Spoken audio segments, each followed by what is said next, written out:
मंत्रिपदाची शपथ घेतल्यानंतर गुरुवारी दिनांक 22 मे रोजी नाशिक दौऱ्यावर आलेल्या महाराष्ट्र कॅबिनेट मंत्री छगन भुजबळ यांचे नाशिक येथील राष्ट्रवादी कार्यालय मुंबई नाका येथे जंगी स्वागत करण्यात आले।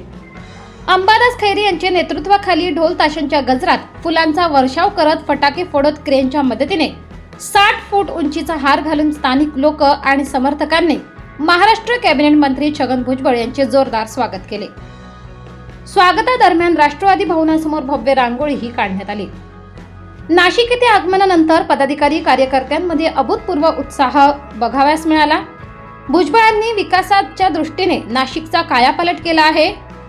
त्यांनी केलेल्या विकासाच्या पार्श्वभूमीवर पालकमंत्री पद मिळवून आगामी कुंभमेळ्यात नाशिकच्या विकासात भर घातली जाणार असल्याचे अंबादास खैरे यांनी सांगितले।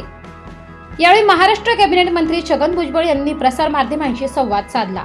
या प्रसंगी राष्ट्रवादी काँग्रेस पार्टीचे शहर अध्यक्ष रंजन ठाकरे, जिल्हाध्यक्ष रवींद्र पगार, युवक शहर अध्यक्ष अंबादास खैरे, शहर अध्यक्ष कविता कर्डक, महिला जिल्हाध्यक्ष प्रेरणा बलकवडे, युवक जिल्हाध्यक्ष योगेश निसाळ, संजय खैरनार, शशी हिरवे, पूजा आहेर, आशा बंधुरे, नाना पवार यांच्यासह पदाधिकारी व कार्यकर्ते बहुसंख्येने उपस्थित होते।